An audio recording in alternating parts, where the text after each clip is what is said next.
January 13th, 2026 meeting of the Christiansburg Town Council to order. A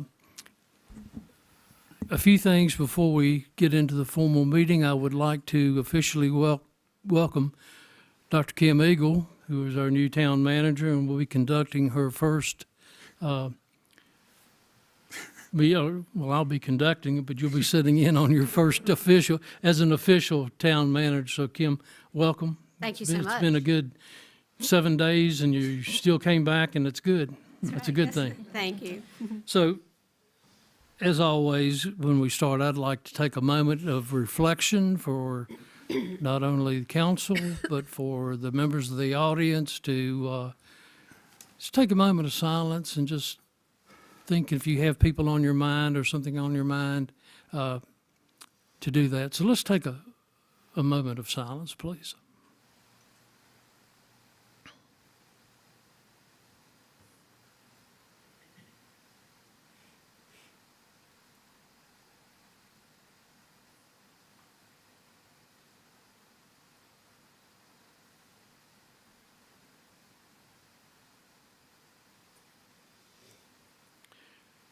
Thank you all. If you would please rise and join us for the Pledge of Allegiance, I'm going to ask Councilwoman Ms. Hockett if she would do so.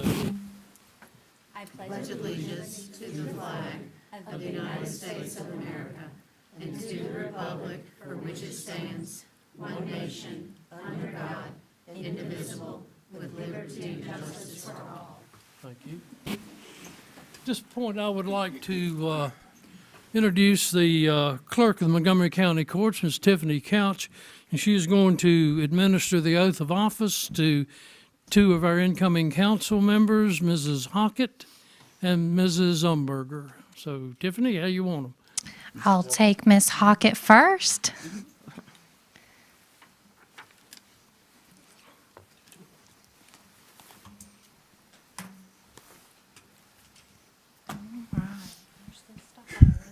You'll raise your right hand and repeat after me.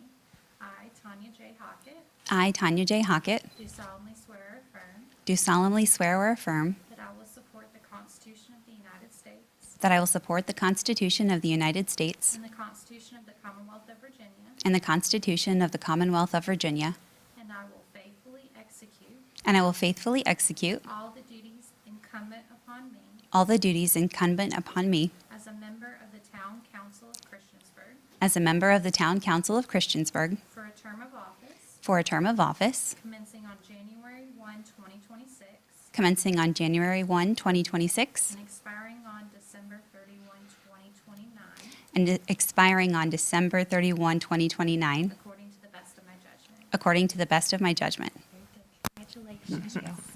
You'll sign this.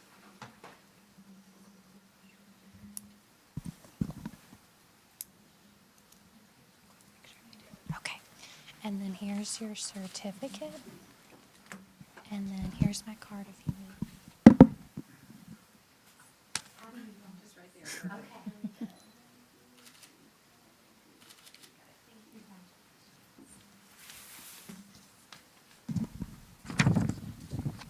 All right, Miss Umberger. So hold this. Perfect. And raise your right hand and repeat after me.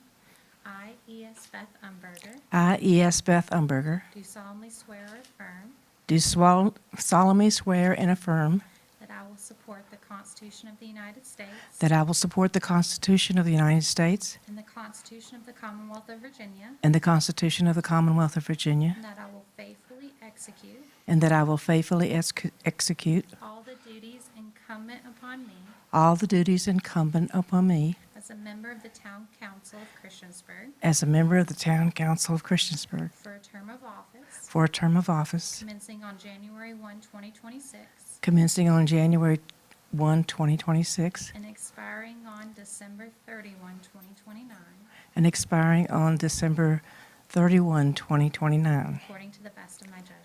according to the best of my judgment. Congratulations. Thank you.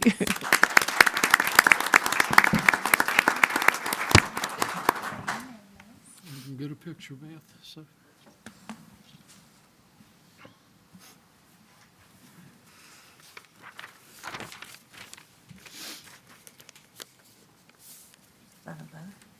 Oh, yes.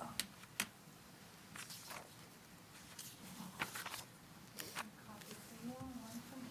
Okay. And then here's your certificate. And hang on for a picture, Beth.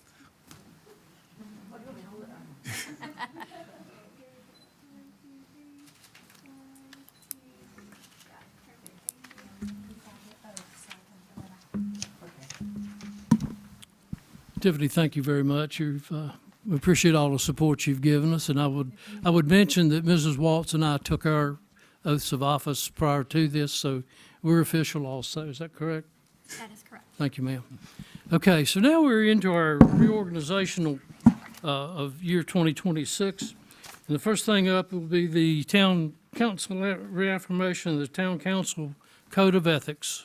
Yeah, I would like to make a motion to table items B through J until after the public hearing, so that the citizens who are here for the public hearing don't have to stay for all of our annual house cleaning, so to speak. Make a second. Have a motion and a second. Any discussion?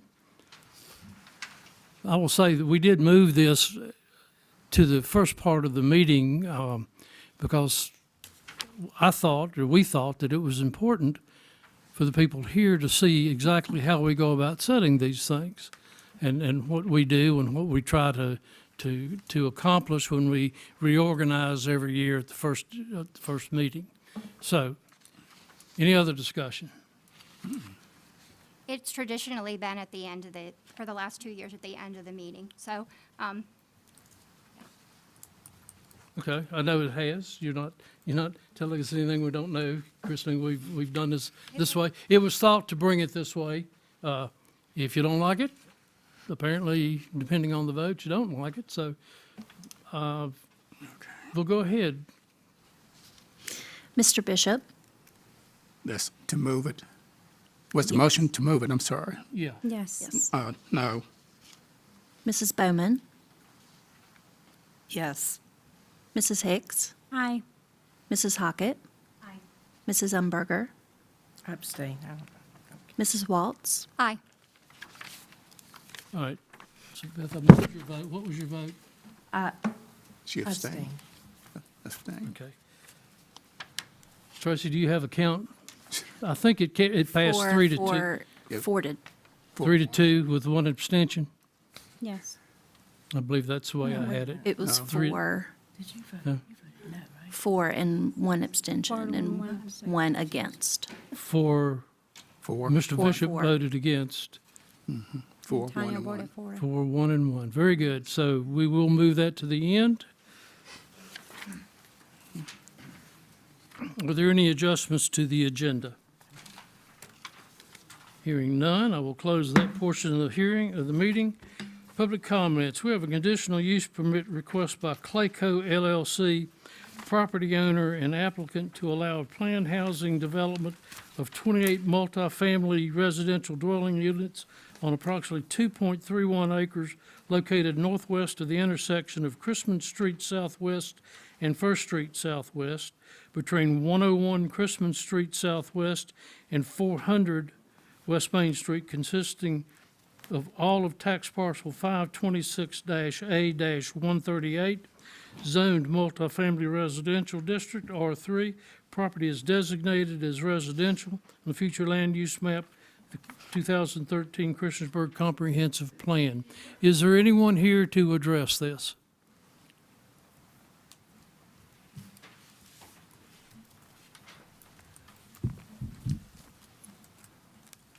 Good evening, Mayor and Council. Welcome to the new members and to Dr. Eagle.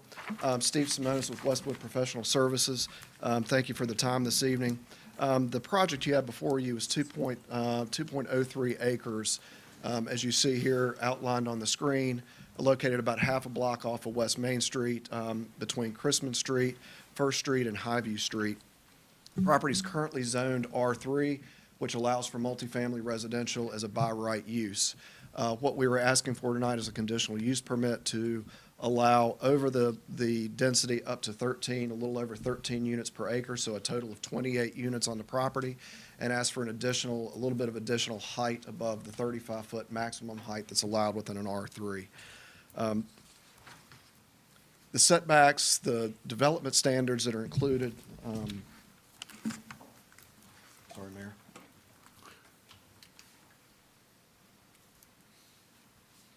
We have parking setbacks. This is our current master plan.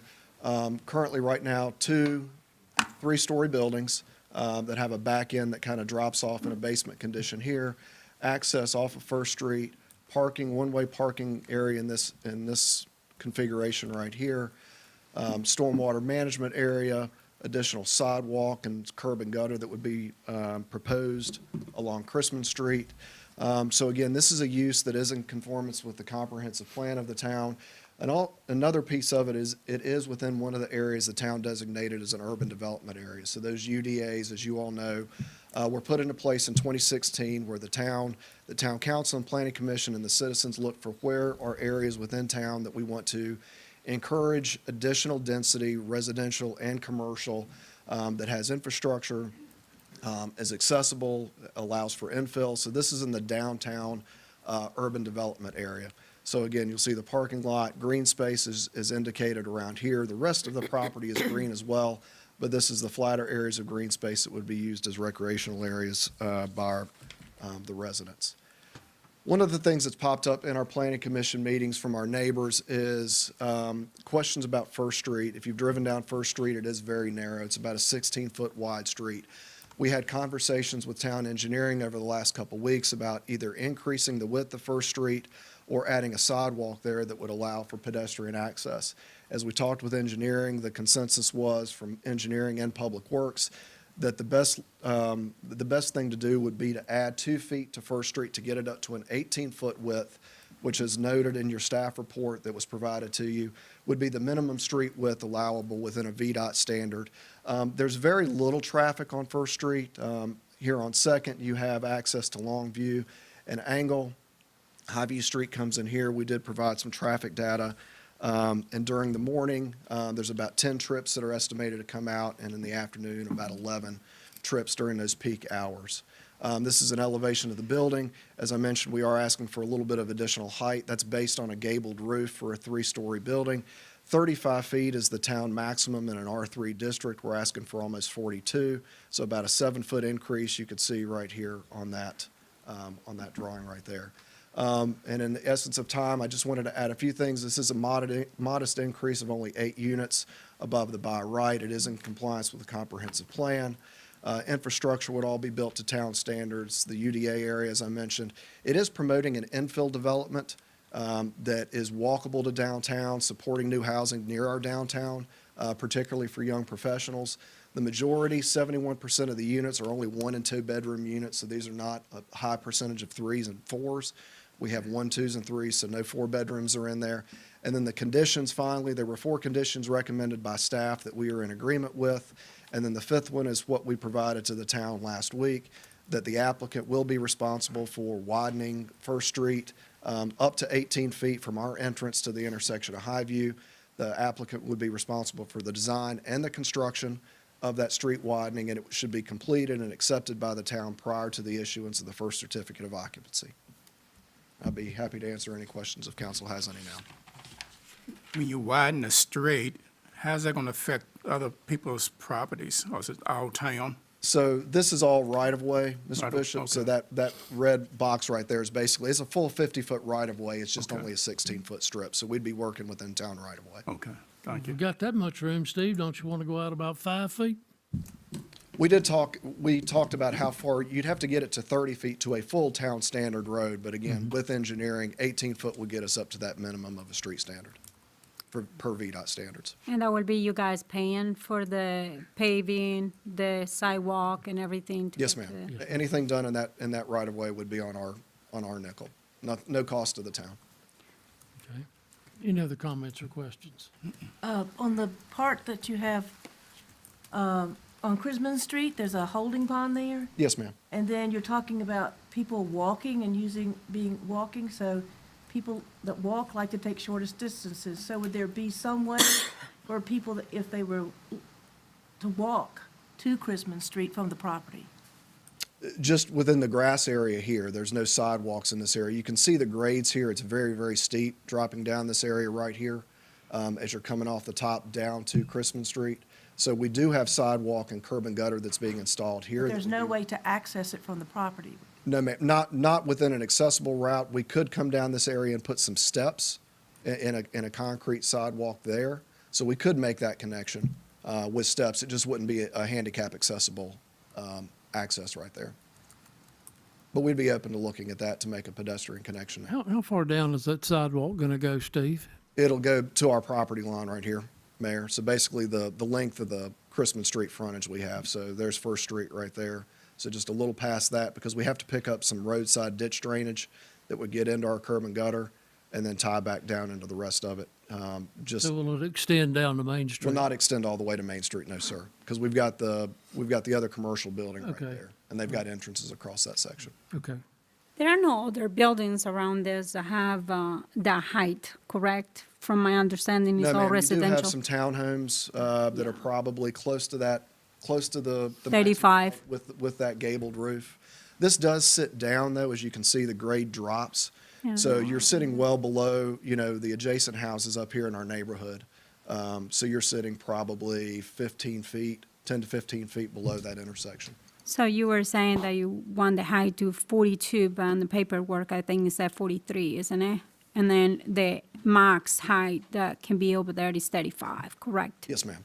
But then you were saying 42, is it 42 or 43? Well, I think we may have asked for 43. We try to give ourselves a little bit once we get the final design. But the measurements based on our architecturals is what's dimensioned right here, so it's almost 42 feet. So by right is 10 per acre, and right now you're pretty much asking for 20, so you can get the 13 point something per Right, if you acre. ask for the planned housing development, which is what this CUP would be, you could go up to 20 units per acre, but we're only asking for 13. So we're closer to that by right than the maximum that would be allowed in a planned housing development. So for the planned housing development, what are you providing for the rest of the community to be able to enjoy? Because typically, they have like playgrounds and things like that. Are you guys going to be providing We that? would have open space and playground area. We haven't programmed what this open space would be. A lot of it would be dependent upon what those tenants are. So again, with the 1 and 2 bedrooms, we wouldn't anticipate a lot of families, young families in there with school-age children. But, these areas here would be graded where you could have some you got an outdoor pavilion or a fire pit, something that would be, usable by the residents of this area. For the broader community, the bigger improvement that we saw was being able to address First Street and get it a little bit wider there. What was the reason for you guys to go in and change your plans from townhomes to an apartment building? Because it's a big difference. now. Right. So several things. So cost from a standpoint of, and this is the reason why the access points, we had a couple different access points in a townhome layout. And that was provided, I believe, in the staff report as well from some analysis the town engineering department had done. And I think I've got that in here. So so this was one of our initial townhome layouts. So what you see here is you've got 20 townhome units. These were all 3 bedrooms. So this development here would actually produce more traffic than what we're proposing, from 20 units of townhomes to 28 units of apartments. But what this shows is an access road that kind of sweeps down into Chrisman. We never went through with a full approval of this, and I don't want to speak for the engineering staff, but First Street on the other side of Chrisman is offset. We can't come directly in line with First Street. So from an engineering standpoint, you want to have those intersections line up, or you want them far enough offset that it's very clear on who has the right-of-way if somebody gets to a stop. So it's not ideal from a traffic flow and design perspective. Also, you've got a lot of grading in this area, and doing this required us to put an underground storage facility in. So added several $100,000 worth of cost to the project, and it started pricing these units beyond the market. So this wasn't a feasible, and you see a lot of work was put in it. We went through layouts and utility layouts and grading. But when it was actually priced out, it wasn't a feasible project we could move to. So we looked at going to a multifamily, which again is by right, which is that. And you can see here, this was a 20-unit layout, but again, you can see, as we showed in the other master plan, this allows us to have our stormwater management pick up everything off-site and on-site, get it into an above-ground facility, not underground, so we save a lot of additional infrastructure costs there, and it actually takes up less impervious area on the site, so we've got more green space on this site as well. Can you tell me what these are going to rent for? I can't, but Mr. Friend here, who'll be happy to speak with you as well tonight, might be able to answer that. Thank you. Yes, ma'am. How many parking spaces per unit do you have, Steve? I believe we've got 2 per unit. We meet town code. Yeah. 2 per unit, that's pretty good. Okay, thank you. Thank you. Anyone else? I have a question. So whenever I go, oh, Are you asking Steve or the council, or who are you asking? I'm sorry, I'm asking the council, can I do that? Certainly. Okay, so when I go to county hearings about all this development, they are adamant that there be 2 Make sure entrances. you speak into Oh. your microphone, Beth, if you have trouble sometimes. Okay, speaking things up. so when I go to county hearings about new developments, they're adamant that there be 2 entrances for emergencies. So if one gets clogged, they have another one. So I'm assuming, since this seems to be approved by the engineering, that we don't have that same policy in town here. That, Okay. I don't know, I'm just, I think we're asking because it's a zoning request, so we can kind of ask for whatever we want right now. well, I'm not asking for that, I'm just trying to see why it went from 2 entrances to 1, and is the policy in the town of Christiansburg, that you can have a development like that with 1 entrance? Retta, are you here? Can you answer that question for her?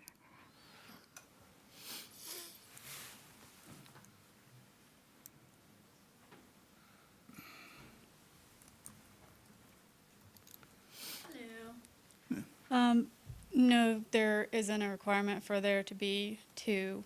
There is or isn't? I'm Is so- not, there is not. That is a commercial entrance that they're providing on that street. I think maybe the layout was not it wasn't feasible for you all to do that with the apartment. So it changed because it went from townhomes to apartments. That's the reason that you see that difference in what Steve showed at first and now. So basically, there's no code that says there had to be 2 inches? Correct. What you're saying, all right. Okay. Billy, Chief Hanks, have you reviewed that plan? We have not. Okay. I would like, if possible, since we will not be making a decision on this tonight, as typically in a public hearing, I'd like for you to take a look at it and give us your thoughts before we pass final judgment. What I'm seeing here, Mayor, it's not going to impede us to get a fire truck in there. We've had fire trucks up First Street and around Longview before. With the entrance that they have set right there, that's no different than several others we have in town. Okay. Very good. We like for there to be 2, though. Thank you. Any other comments or questions? Is there anyone else that would like to address council on this issue? Hearing no one, I Yes, will, she's coming. Who's coming?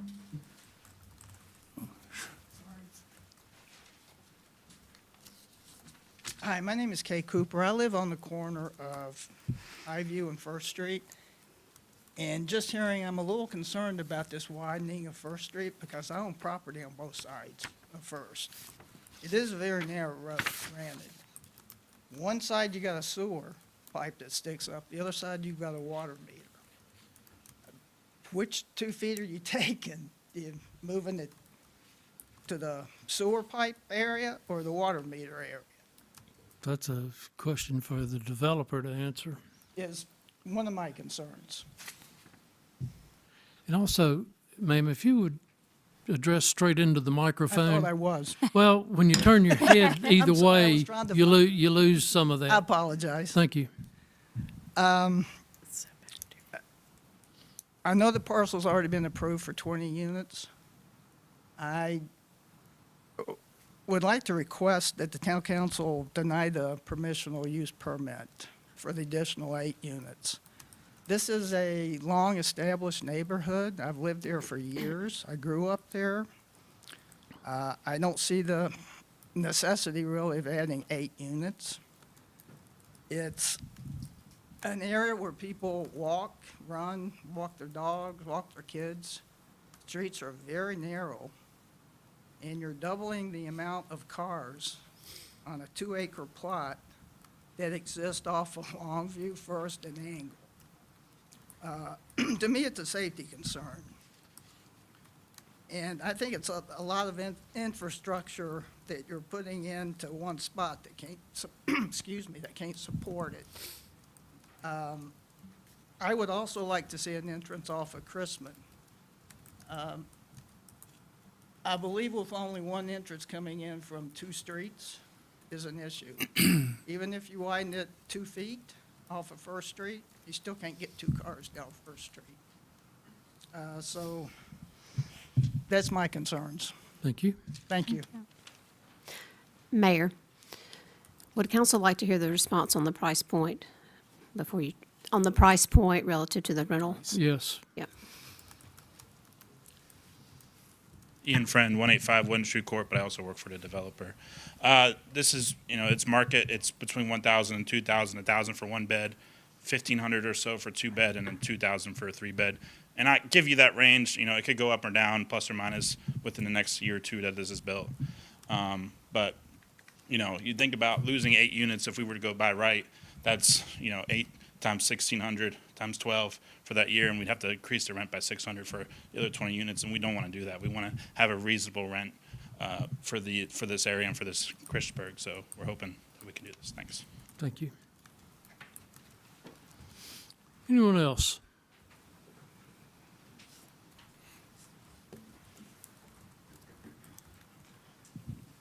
Good evening. My name is Corey Hamilton. I live at 403 3rd Street, so like 2 blocks from that.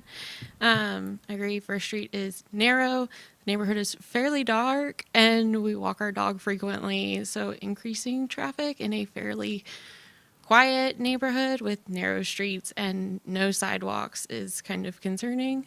I also don't like the idea of one entrance and having all that traffic coming in on Highview and First Street. That corner is just kind of wonky and dark and narrow, so putting a ton of traffic back there sounds worrisome. 20 seems like a lot, but 28 seems a whole lot. I'd like to see more people in downtown Christiansburg, but I don't know that doing things outside of the normal way they're supposed to be done is the way to do it. So, thank you. Thank you. Anyone else? Yeah, my name is David Omasinski. I live at 111 Longview Drive. It's at the corner of Longview and Angle.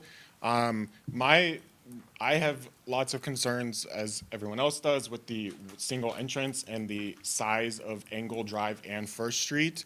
And the fact that even if we widen First Street, there's still the issue of people are going to go around to Angle Drive. And that street is just as small as First Street, and you can't widen that because there's like, if you widen Angle Drive and you take away space that people actively have to use, say to park their cars, that sort of thing, then they have no place to put their cars. And then their cars are going to be in the street, causing even more traffic and other issues. The other problem is, let's say there's 50 plus parking spots there, that's 50 extra people driving every day. There's no way 50 people are gonna either go down Angle Drive or First Street. There's no way. That's gonna cause so many accidents. It's like the first sign of any kind of rain or snow, there's gonna be accidents all over the place. The other thing that they mentioned is the offset part of having a entrance on Christmas Street. I don't know if anybody else has been down there, but First Street is literally that same thing.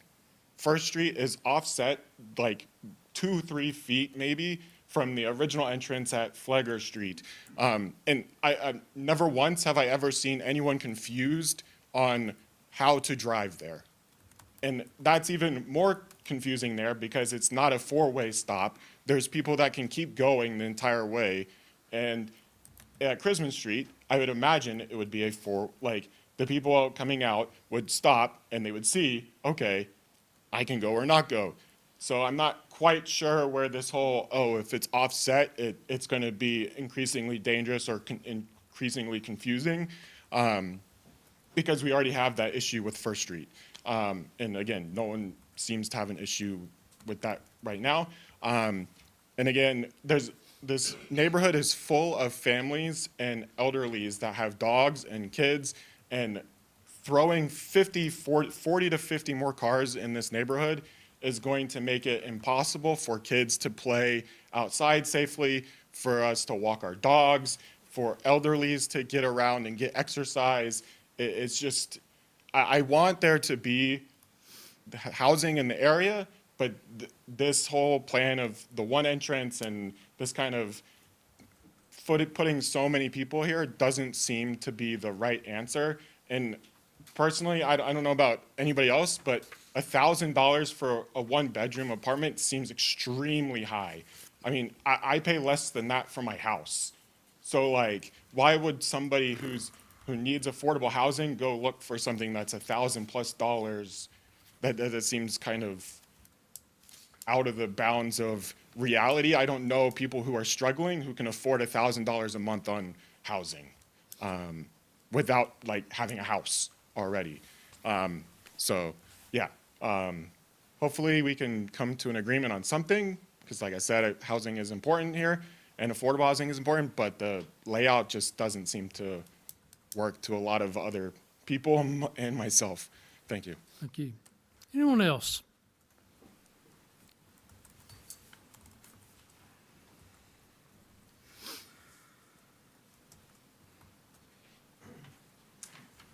Hi there, my name is Travis Jory. I live at 114 Scattergood. My parents are some of the elderlies that live here. I would note that in the agenda packet that was available prior to this, there is a CUP staff report from the Assistant Director of Engineering, unfortunately clarifying, disagreeing with the assessment here, and that it would be feasible to have a entrance onto Chrisman. That's from early December, so there have been a couple of these hearings since that assessment. Again, it's in the agenda thing. I would note that, can we change this to see the, like the parking lot one? Yeah, perfect, thank you. You can see on the map that the right-of-way on the street on a map looks quite large, but you can see that Angle and First are actually quite narrow. I actually drove by there earlier yesterday and sent the council a video so you can see what it looks like to drive through there. I suggest that everybody does it just to familiarize yourself. You'll note that the parking itself, the developers recognize the low space here, and they have on their own street there, it's one way because it is so small, it is so cramped. So they do recognize that this is a difficult thing. I understand that people make investments, they want to get returns on investment, but not at the expense of your neighbor's safety and well-being, is my take. I know that cost was repeatedly mentioned. I will just, again, reiterate, the city engineering has, again, said that there is feasibility with the previous design. I understand that maybe it was a different owner or different apartment layout, but that there is feasibility there with having the two ways in and out. I know that that is small enough that these emergency services are experts. They can get stuff in and out of there, but if something happens, you're stuck. There's one bottleneck there. I don't like the idea of that with, again, my parents walking their dogs around this area. And I know that there are people with young children. And yeah, there is little traffic right now, but they are asking for special permissions here. This is not, oh, we want to do this and it's going to be good for the community. I do think that new neighbors would be great. But I also think that you can't have it both ways. You can't say, oh, well, we need to be able to make enough money, so give us this special permission. There has to be a give and take. And I do think that this single entrance is not only inconvenient as for walking, but I think that it is dangerous to the neighborhood. Thank you. Nice, Travis. Anyone else?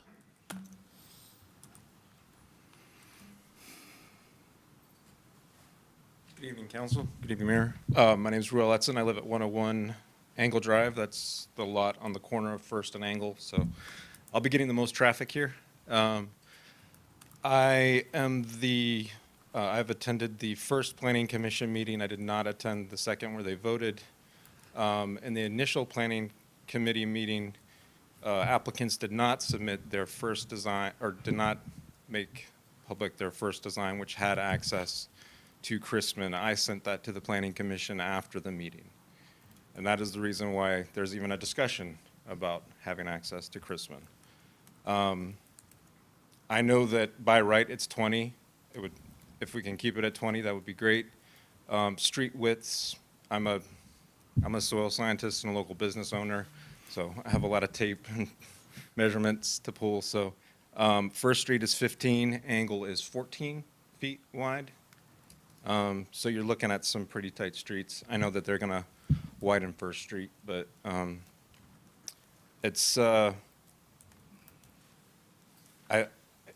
if you reduce the amount of units, then you get the space for the drainage area because you have less parking and you can fit in the Chrisman access. I would also note that applicants applied to vacate right-of-ways for Angle that came down to Main and the First Street right-of-way that came through all the way. And so now that is the reason that we have to do an offset access onto Chrisman, because they chose to vacate the right-of-ways. It's a nice quiet corner in the neighborhood that's enjoyed by a lot of people. 4th of July, a lot of people stand out there. You can see Blacksburg and Christiansburg fireworks. My kids ride their scooters and bikes, Angle and First. It would be sad to see a lot of traffic come down that way. Traffic's not a good reason not to build something, but if we can keep it at the 20 units and have another access to Chrisman, that would be good. Thank you. Thank you. Anyone else? Anyone else? Seeing no one, I will close this portion of the public hearing. We'll have a vacation request by Zach Brackett to vacate an approximate 206-foot portion unimproved right-of-way on the west side and approximately 82-foot unimproved right-of-way on the north side of property located at 301 Radford Street Northwest, identified as tax parcel 526-23 BK2-1. Anyone here to address this issue?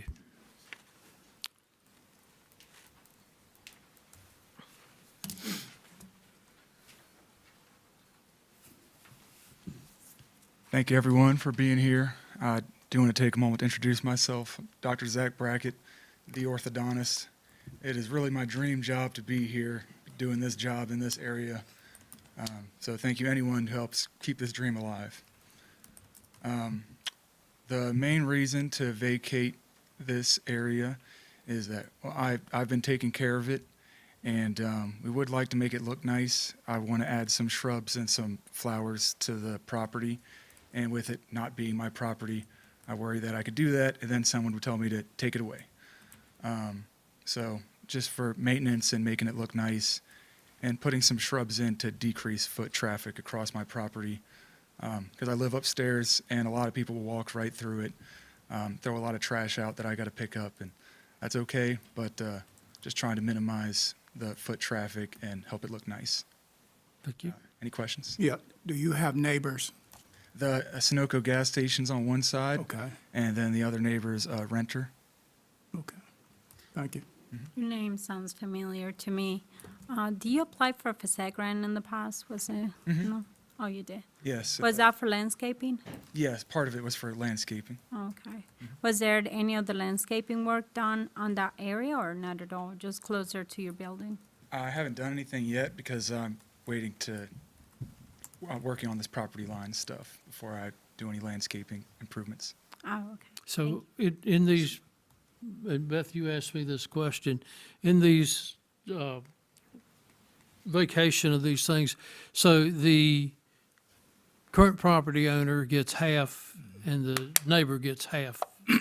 That's not a very wide strip, I don't think. It's what, I know the length is pretty wide, pretty long, but it's what, 5, 10 feet? Is that what you're guessing?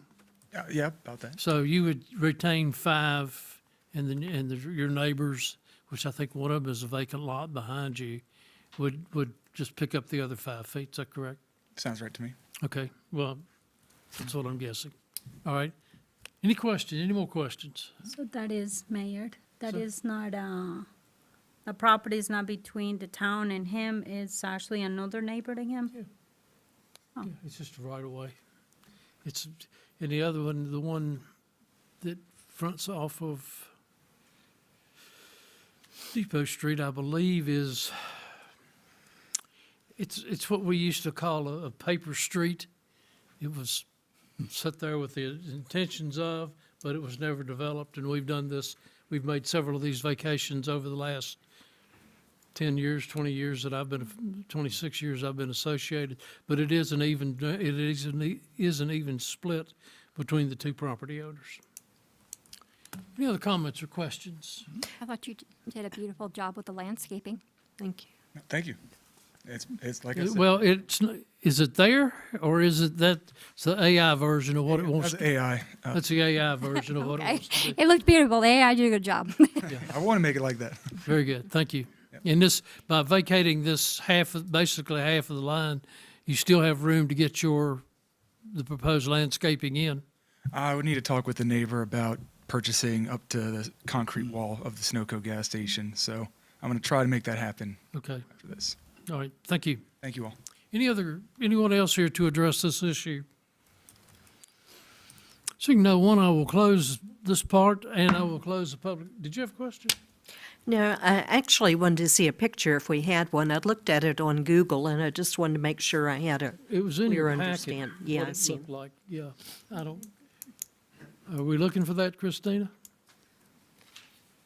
There you go. Facade grant thing, isn't it? The actual map, and then there's an aerial view. That's the AI generated, is that correct? That's what you propose it look like? I probably won't put shrubs on the front side, just between me and the gas station. Okay.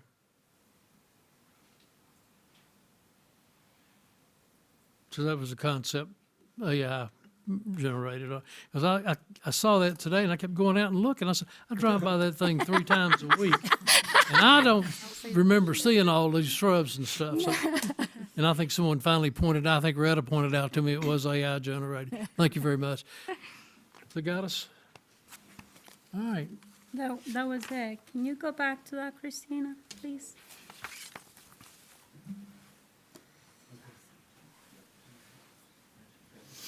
Which one? The one you just went through, the one that showed the line with the blue color in it. Was that the one you were looking at, Kim? That you were looking for? So it's not the gas station person you're looking to get the other half, is the other person on the right? No, it's on the left. It's the gas station on the left, yeah. Okay. Okay. Thank you. Thank you. We'll move to the consent portion of the agenda. The approval of the minutes of December 9, 2025. The bill list, contract amendment number 3 for each of the following firms for construction, engineering, and inspections. That's CEI. terms and services in excess of $100,000, not to exceed $500,000 per task order, or not to exceed $2.5 million per annual contract term. And those vendors are A. Morton Thomas and Associates, Century Engineering LLC, McDonald Boyle and Peck Incorporated, doing business as MBP, Rummel Klepper and Call LLP, Whitman, Ranquart and Associates LLP. You set a town public hearing for January the 26th for a budget amendment. Set a town council public hearing for March 10th for a rezoning request by LZ-BAM LLC, applicant for property owner for an amendment to proffers of property located at 2886 Roanoke Street, identified as tax parcel 501-1-24A, consisting of approximately .968 acres. The property is zoned General Business District B3 with proffers, and the request is to amend the proffers accepted for the 2001 rezoning action. Property is designated as business commercial, the future land use map of the 2013 Christiansburg Comprehensive Plan. To set a public hearing for March 10th for a conditional use permit request by Rock Step Incorporated LLC, property owner, to allow operation of a carnival from March 6th, 2026 through April 5th, 2026. The property located at 782 New River Road Northwest, tax parcel 431A-41, zoned to general business, B3. Property is designated as business commercial on the future land use map of the 2013 Comprehensive Plan. Reschedule a public hearing for lease of public property for wing test delivery zone from January 13th to January 26th. Reschedule a public hearing for franchise agreement with Gigabing from January 13th to January 27th. Make a motion to approve. Second. I'd like to make a motion to separate item A from the consent agenda. We got a motion and a second on the floor. Okay. I will take my motion back since we got a change on the agenda. And you take back the second? That's fine. Your motion is? I'd like to make a motion to separate item A. I was not a member of the body and I wish to abstain. Make a motion to second. You're separating only A. Yes. Yeah, and I'll second that. Okay, got a motion and a second. Discussion? Sounds good to me. All right. Madam Clerk. Mr. Bishop? Aye. Mrs. Bowman? Aye. Mrs. Hicks? Aye. Mrs. Hockett? Aye. Mrs. Umberger? Aye. Mrs. Waltz? Aye. That is 6-0. Thank you very much. Make a motion to approve the minutes, I guess, right?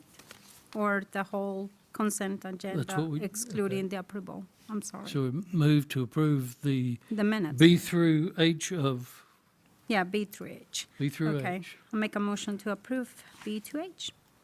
Second. Motion second, discussion. Madam Clerk?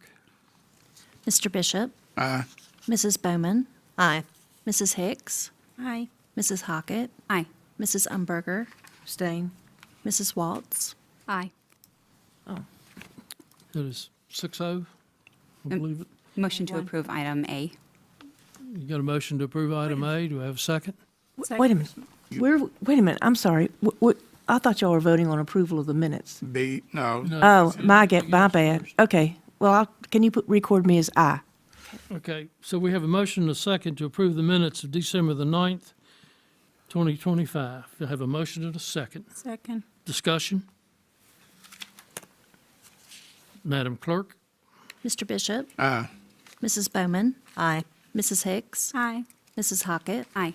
Mrs. Umberger? Aye. Mrs. Waltz? Abstain. I'm sorry? Abstain. Okay. 5-0 and 1, thank you. Gotta get into what he's voting on. Under introductions and presentations, we don't have any. That's good. Citizens' comments. This is a section, the time that we allot citizens to come forward and discuss items of concern with the council. If you are coming forward, your name and your address and citizens' comments should be limited to 3 minutes per person. Anyone here to address council?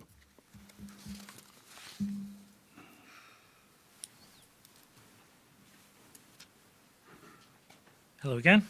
I'm Travis Story. I live at 114 Scattergood.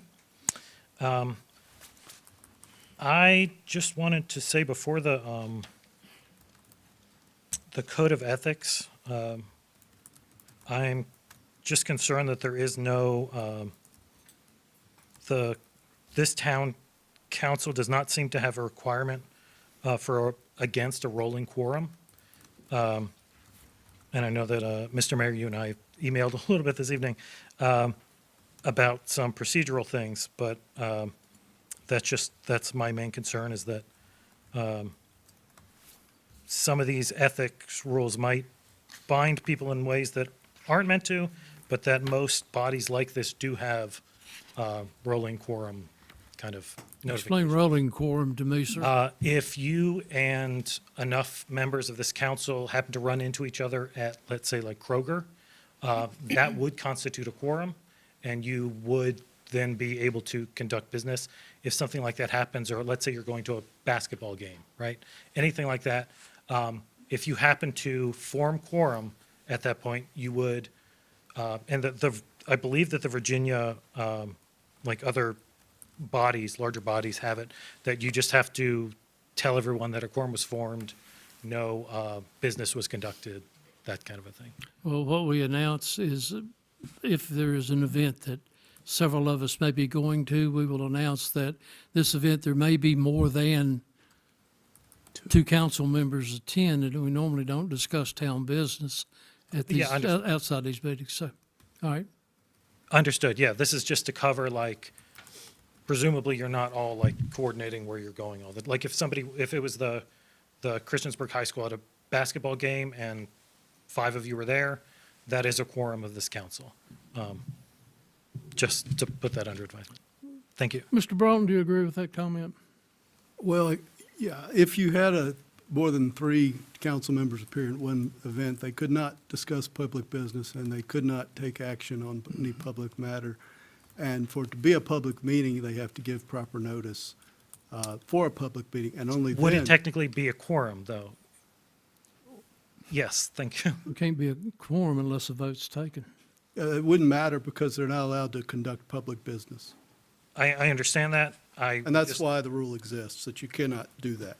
Right, and I encourage you to look at other cities and the state as a whole, because this is a standard within Virginia and many other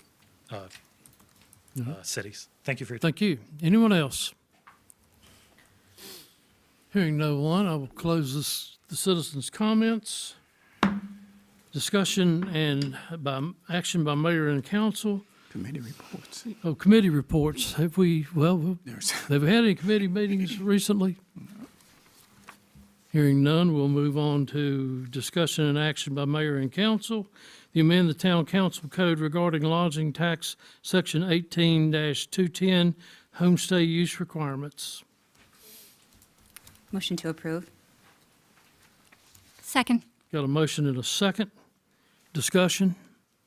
Would someone like to fill me in on what we're doing with this? Or fill us in? Maybe I'm the only one that doesn't know. I'll take the blame. I am happy to.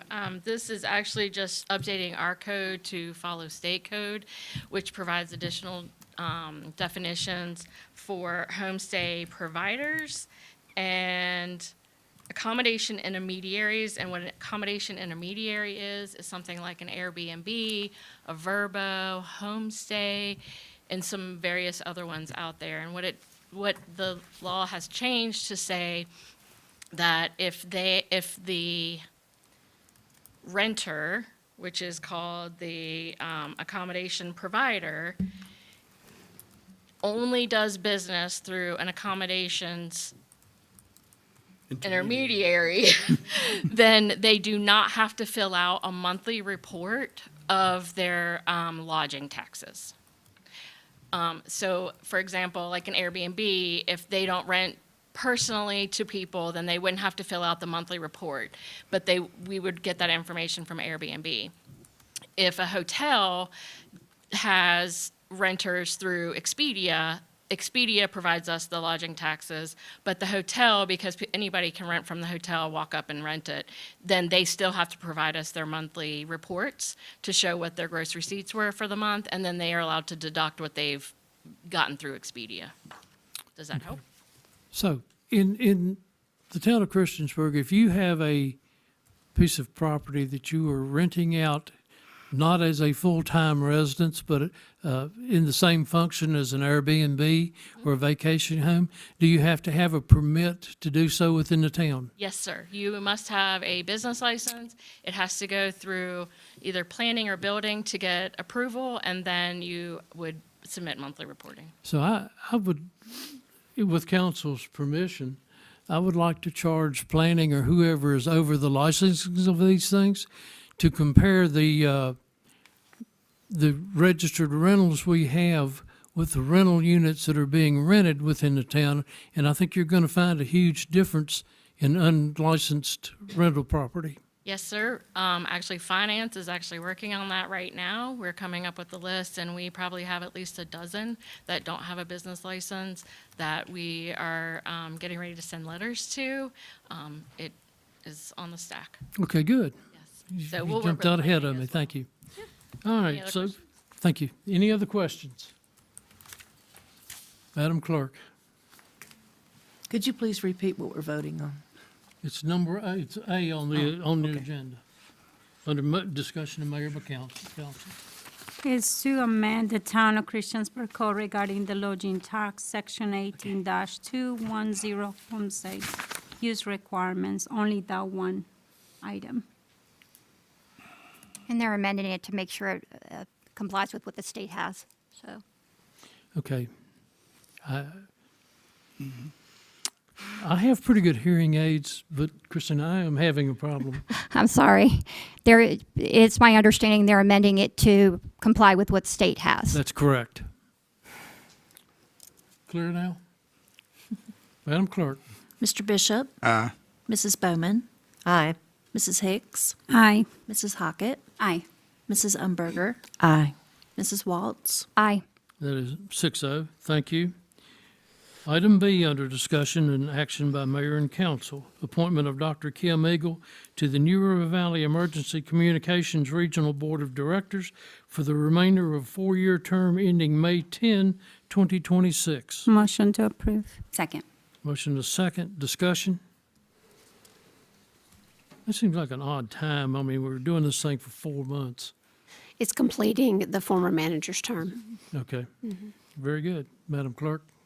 Mr. Bishop? Aye. Mrs. Bowman? Aye. Mrs. Hicks? Aye. Mrs. Hockett? Aye. Mrs. Umberger? Aye. Mrs. Waltz? Aye. That's 6-0. The appointment of Dr. Kim Eagle to the Board of Directors of Onward NRV. Motion to approve. Second. Discussion? Madam Clerk? Mr. Bishop? Aye. Mrs. Bowman? Aye. Mrs. Hicks? Aye. Mrs. Hockett? Aye. Mrs. Umberger? Aye. Mrs. Waltz? Aye. That is 6-0. I guess maybe we should ask Kim if you're willing to take these things. Is that correct? Very happy Now to. that you're appointed. Yes, thank you, sir. Very good. Staff reports, town manager.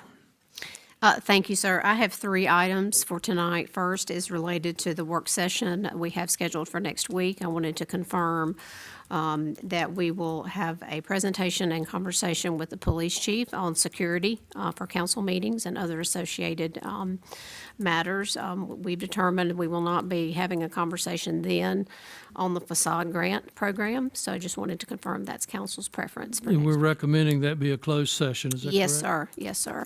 Given the sensitive nature of the conversation relative to security, that would be recommended to be closed. Go on. Okay. Perfect. I'll have additional conversations with Chief Ramsey concerning the time allotment. Are there any constraints on your schedules for that evening?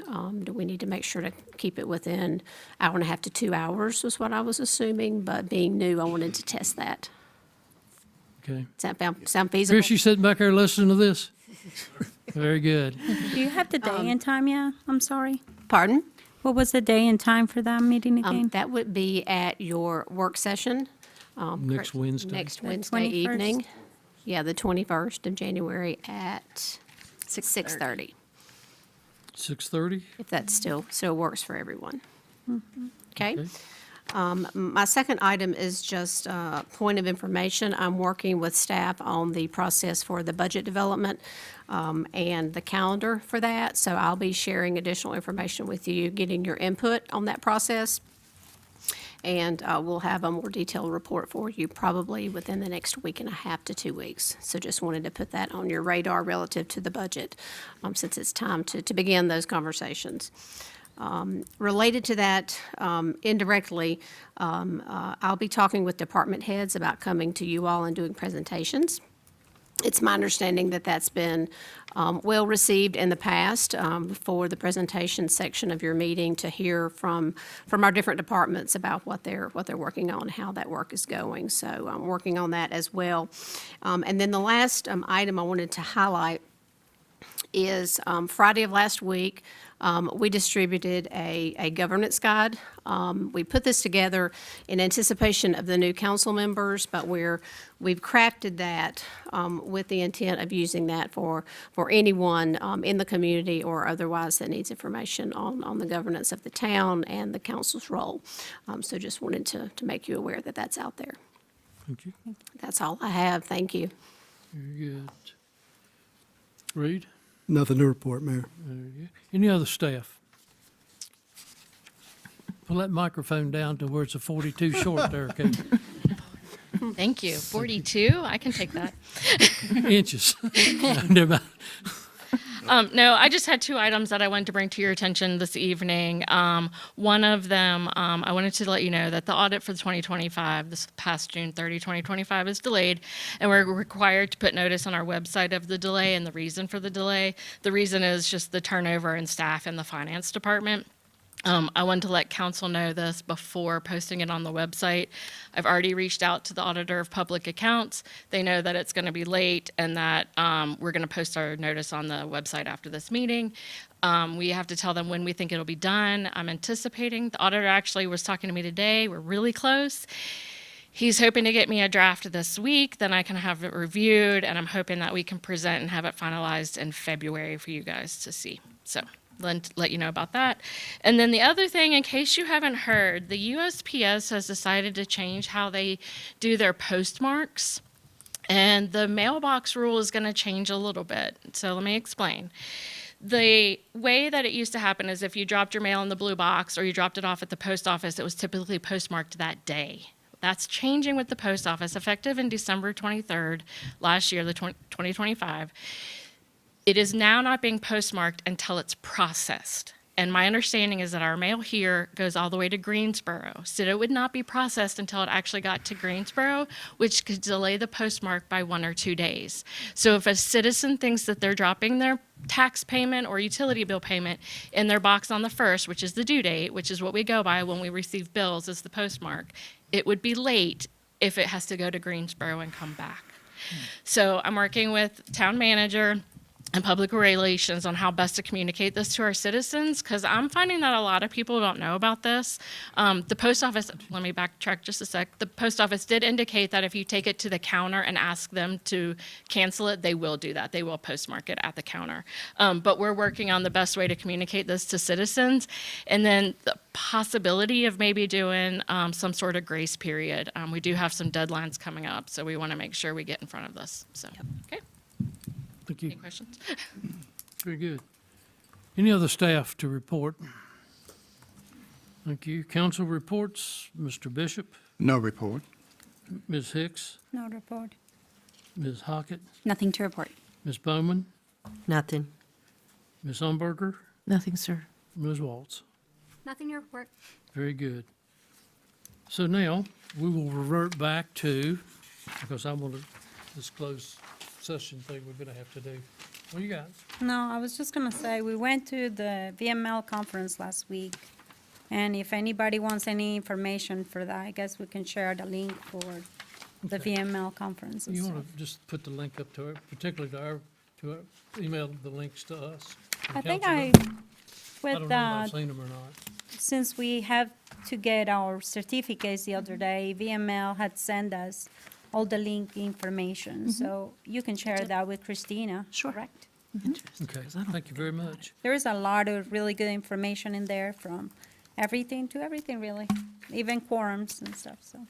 Very good. So now we will revert back to item B under the reorganization for the year, Town Council reaffirmation, the Town Council Code of Ethics. Motion to approve. Second. Motion and a second, discussion. Yes, I have some questions and concerns related to this. I love rules. They're fun. And they are good boundaries for us. But I have questions regarding our mechanism, and I was wondering if somebody could walk me through, if I had a problem with another council member's behavior, how exactly I would address it. And if we don't have something where we have a level playing field, I would like to amend it so that we can create rules that would give everybody a level playing field. Okay. The normal procedure for reporting this, and this is an internal document amongst the council members, is that in the past, that concern is directed to me in writing. What happens when you are the one that's breaking the ethical code? I don't know. Is this somewhere in writing? Do what? Is this policy somewhere in writing? I'm not sure that it is, but the only time it's ever been used was 5 years ago, and we haven't had any since, so I don't really know. That's where kind of my point. Here's the thing. I think this is a beautiful document. I agree wholeheartedly with things like council members shall work for the common good of the people of Christiansburg. I don't think there's going to be any question that anybody has any questions or concerns about what is written in here. My concern is with how we apply it and making sure that everybody, if we were to have a concern, that how we engage each other. I don't want us to have like a screaming match at council. I don't want us to address things in a way. And right now, if I had something like, council members shall interact with one another honestly, forthrightly, truthfully, and respectfully. Discussion shall focus on issues, policies, and other substantial matters relating to the function of town council. I want to know if that means I'm supposed to tell somebody they're a liar during council meetings, which to me seems counterproductive. I would prefer, and I don't have a relationship that I feel like I can go up to somebody and say, hey, by the way, I have questions about this. So I'm wondering if we have some sort of engagement policy. I talked to the town manager earlier, and she can't act without everybody's approval, but I would like to see us, and I would be willing to actually even pass this if we had some mechanism in place so that if I had a problem with a council member, I knew exactly what I needed to do in order to address that problem. Very good. Can I speak? Sure. I believe in laws too. I believe in ethics. I believe in doing the best for the citizens, and that's why I'm here today. If not, I would definitely be at home with my kids. But anyway, but I do believe that in my time in town council, this code of ethics has really been used to be like a political hijab instead of being an ethics code of council. And so I personally feel like everybody needs to follow it according to, our laws in there, which, I feel like I have done to, every time and everything. I have been courteous. I have been, the best person that I can be for the job. But as far as, voting on this, I'm not going to do it right now because just like things like what she's mentioning right here is very, very true. There is no mechanism, and it can be very well used to go against you, even though they may be, lies and everything being asked of you. So. Thank you. Anyone else? Just a question. So are you recommending that we add something to the Code of Ethics, or are you recommending that we create another type of document, like an engagement policy? I don't have a preference. Every single thing that's on here, I agree with. I have no problem with this. My question becomes if I have a problem with a member, and I don't have personal relationships right now with all of you, so coming to you would be uncomfortable for me. And I have a feeling that when we have new council members, we may have the same problem. So I want a mechanism in place, and it allows us to not have, like, if there are problems, for us to approach it in a way that's professional and doesn't allow a problem to fester. Okay, do you have a recommendation on what you'd like to see in an engagement policy? Because I wouldn't mind looking at something. I'm having some trouble imagining what that would look like and how that dictates how council members speak to each other. But if I'm for us creating an engagement policy if you wanted to draft some ideas and we could bounce it around. And I actually like I said, I spoke to our town manager earlier because I have the same problem, and I want to make sure, like I said, it's an even playing field for everybody. We all have differences. We had during the VML a discussion about council-town manager relations, and they talked about how important it was for us to be respectful and kind and to move forward and to make sure that when you have divisive things that we can move forward even and make sure staff understands us. And when there's like differing opinions, sometimes that's problematic. So like I said, I would like to see the town manager work on an engagement policy for us. I would have no problems passing this code of ethics with the thought process that the town manager would create a town engagement policy for us regarding this. And then, yeah, that's where I'm at. Okay. So just for me personally then, I'm not hearing any like proposed changes to the code of ethics, and I think they're fine the way that they are, and I support us looking into an engagement policy. If that's a feasible thing to create, I can't really think about what that would possibly look like, but I'm open to one. So I'm going to support the code of ethics. Dr. Eagle, have you had any experience in these? I have not, but I am willing to work with staff and do some research and see what other localities in Virginia may have in place and do some research. I would and suggest that we loop that by the town attorney or Sure. include him. Absolutely. As Yeah, if that's the pleasure of the board, we can do some work. be the wise thing. How would I do a motion for this? So like I said, I have no problem with passing this, but I want to make sure that we create something that all of us can agree on later on. How would I address that? I'm not We sure. already have a motion. We have a motion on the floor at this point and a second to approve. Mhm. Now, I think we're in a public meeting and a recorded meeting that certainly the intent is there. I don't know that there needs to be a definite move or a point that you're going to do this. I think that we've all expressed with pretty much regularity that we would like to see staff involvement, including the attorney, in coming up with an alternative plan Yeah. or a further definition. Yeah, I'm Awesome, hearing thank that you. you're giving me direction to go work with the town attorney and do some research and bring you something. Very good. All right, thank you. Can I? Is that accurate? Sure. I would really like to see if you guys are doing that to not just do like not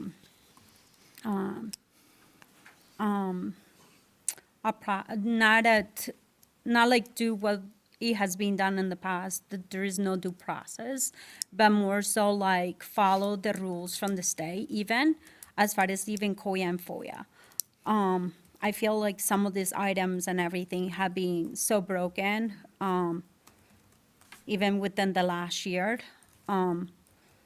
Even, for example, creating quorums and things like that, and having meetings and stuff, and votes that we were supposedly not even part of, so. Very good. Okay. Madam Clerk, I think we're ready to vote. Madam Clerk, this is on the reaffirmation of the Town Council Code of Ethics. Mr. Bishop? Aye. Mrs. Bowman? Aye. Mrs. Hicks? Nay. Mrs. Hockett? Aye. Mrs. Umberger? Aye. Mrs. Waltz? Aye. So there's 5-1 is majority, and in this thing that even though you do not vote to support, you are still bound by the Code of Ethics. Town Council reaffirmation of the Town Attorney Engagement Policy. Motion to approve. Second. Got a motion and a second. Discussion. I have a concern about this one. This was created, obviously, because there were some conversations, I believe, if I'm not wrong, in some of those meetings that I was here in the past between the mayor and the previous lawyers in the town. But there should be no charge if a council member has issues or questions related to possibility of COIA and FOIA law or litigations or any other town matters that specifically matter with us being in litigation by, from, just to protect the town itself. I think that there should be some type of protection for town council members as far as, trying to get some information, because we're not here to be lawyers either. We may not have all the answers. And we definitely need, sometimes we may need the help of trying to find out how do we go on if, for example, somebody says to us, like in a case in the past where, oh, I'm going to sue the town. And so how do you go on that? What is the process of doing that? And if there is not an ability to even just have the communication, even if he has to go through the manager, which I have no issues with that whatsoever. I do feel like we should have some flexibility there. That is, obviously, I'm not going to go and call him and say, hey, how are you doing today? It would be nice, but I do think that we do need to have something in there that is not so strict to the policy. Any other comments? Yeah, I would agree with that. It certainly isn't the policy of the county. When I speak to the supervisors, that town council have no access to the town attorney. I do feel like there are times in our job that we need that access, and I, for one, would like to have it. Well, I think the policy addresses that, in that if you are going to address the town attorney, then you do so and inform council of what your concern is in the form of an email. Is that correct, Mr. Broughton? I think that's what the policy says. Pretty much so. Kind of So we says, got it right here. kind of says too that you kind of have to mention it to town council, which what happens if the problem is with town council itself, I still think that if you're going to engage the town attorney on a town matter, council and the town manager needs to be involved. And also the FOIA and the COIA, the VML said you can directly contact them, and there's no charge. I have, many of us have used them in the past, and that's the main point of contact for sure. But there is other things that may be very, even those lawyers, when you call them, you will get an answer from them saying you should ask your attorney for the town. So, Yeah. Save time and just ask our guy first. well, I'm not saying, I know, I have tried, like I said to you, even though when they have mentioned that to me, I still contact them quite often, to be honest with you. But, it is it's a great resource to use them too, but, I Thank just you. feel like Thank you, Ms. we Hicks. should have that for Any you. other comments or questions? I was just curious, what change you guys were proposing to make to the town attorney engagement policy? Is what? Just what change they're proposing that we make to the policy? Like, what do you want to see added or changed? I feel like there should be some wording, and I don't have the specific wording right now for that, Tanya, but I would really like to see something in there that protects us in the case that we do have a question, in case, for example, there may be a possibility of a FOIA violation or COIA or something like that, that you have no question.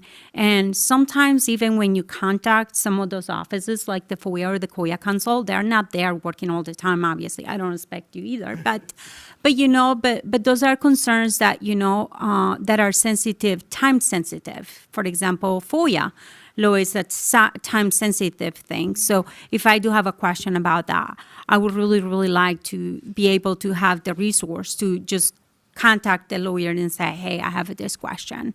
And the same goes for, we have to file like COIA forms very soon. What if there is a question from any of us about how to fill in these forms, which the state won't provide no help whatsoever?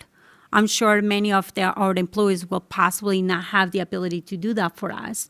And the best option for us will be to ask the lawyer. I guess I just don't see how this stops us from doing any of those things. Okay. I Any don't other know, but it comments or just feels questions? like it does. Thank you, Madam Clerk. Mr. Bishop? Aye. Mrs. Bowman? Nay. Mrs. Hicks? Nay. Mrs. Hockett? Aye. Mrs. Umberger? Aye. Mrs. Waltz? Aye. As that is 4-2, and again, majority rules, so all council is bound by this policy. Town council reaffirmation of the town remote participation policy. Motion to approve. Second. Motion and a second, discussion.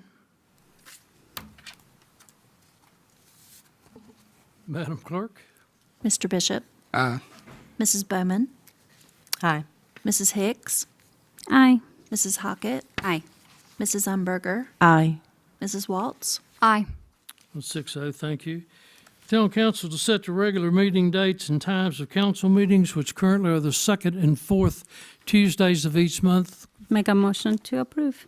starting at 7 o'clock. Yep. Second. Motion and a second, discussion. Madam Clerk? Mr. Bishop? Aye. Mrs. Bowman? Aye. Excuse me. Mrs. Hicks? Aye. Mrs. Hockett? Aye. Mrs. Umberger? Aye. Mrs. Waltz? Aye. It is 6-0.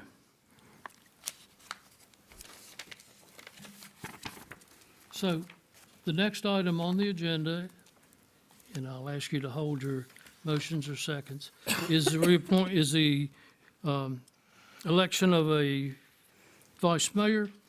And according to the town code, the vice mayor the council shall choose from its members vice mayor who, in case of the absence or inability of the mayor to act,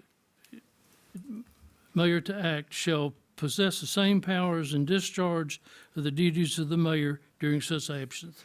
So it does not give any, it is not a higher elected office. You have the same power and authorities as a regular council member and not more, but you will, from time to time, be asked to fill in for me if I'm away. Do we have any motions, any nominations? I'd like to nominate Councilman Bishop for the position of vice mayor. Mr. Bishop, do I have a second? A second. Have motion and a second? I All would- right. I would actually like to have the opportunity to do that. I haven't been able to do that since the beginning. I have been in here almost over 7 years, and So- it has always been, that everybody has that chance to do that. Not that I think that that position is any higher than anybody else, absolutely not. But I do think that everybody has and deserves that right to be at least there for at least one term, and they're, Thank you you. know. I'll nominate Councilwoman Hicks. Well, I think she we should, have- yeah. We have a motion on the floor. We have to take it first. We have to take Okay. that one motion. If it does not pass by means or bounds, then we'll go to the next one. Madam Clerk, this is for Mr. Bishop. Mr. Bishop? Aye. Mrs. Bowman? Yay. Mrs. Hicks? Nay.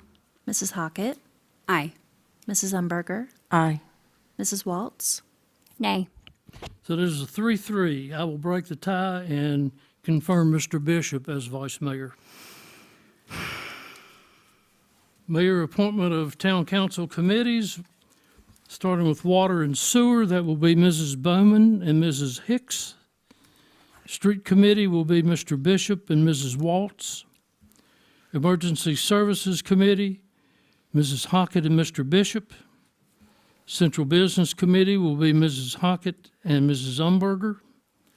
The mayor appointment to the council representative of the Aquatics Board is Mr. Bishop.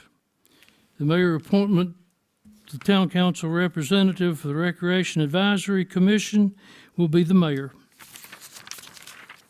Major appointments of the other committees, town council representative to Town Bikeway Walkway Committee, this has no term to it, will be Mrs. Hicks. Town council representative to the Sustainability Committee, Mrs. Umberger.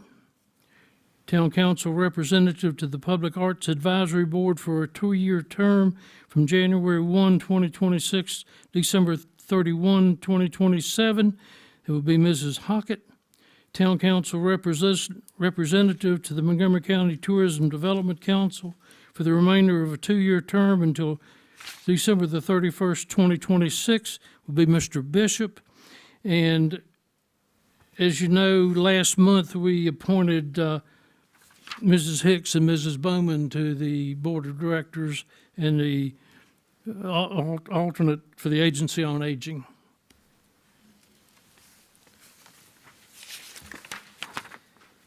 We move now to other business. This would be me. You got this one. Okay. Okay. I'll make request for a closed meeting under Code of Virginia 2.2-3711A1 for the discussion, consideration, or interviews of prospective candidates for employment, assignment, appointment, promotion, performance, demotion, salaries, disciplining, or resignation of a specific public officers, appointees, or employees of any public body. The closed meeting has been held for the discussion of personnel, specifically the appointment of officers for the year 2026. Yeah, can I do the second one also? Yeah. Okay. And second, request for a closed meeting under Code of Virginia 2.2-3711A3 for discussion or consideration of the acquisition of real property for a public purpose or of the disposition of publicly held real property where a discussion in an open meeting would adversely affect the bargaining position or negotiation strategy of the public body. The closed meeting is to being held to for the discussion of disposition of property at the intersection of Pepper's Ferry Road and Booker T. Washington Parkway, tax number 435A. 3A2, parcel ID 300240, which consists of 3.68 acres. Tax parcel 437A, A 3A3, parcel ID 300241, consists of 2.267 acres. Tax parcel 435A, 3A, parcel ID 3270079, approximately 1 acre totaling 55.342 acres. Make a motion to approve. Get a motion and a second? Second. Thank you. Discussion? I just want to double check. It's what? This total acreage, is that? Let's pass the motion. Okay. Well, Is it that's. 55 acres or is it 5? Yeah, I'm just clarifying that is it 5.347 acres instead of 50? Okay, just making sure. You're saying 55. I think it's 5. That's a typo. It's 5 point so many odd acres. 5.347. 5.34 acres. Thank you. Thank you, Madam Clerk. Mr. Bishop? Aye. Mrs. Bowman? Aye. Mrs. Hicks? Aye. Mrs. Hockett? Aye. Mrs. Umberger? Aye. Mrs. Waltz? Aye. That is 6-0. We're going to take about a 5-minute break so we can clear the council chambers. Mrs. Eagle, I'll ask that you stay. Everyone else involved, see you later. Bamboos.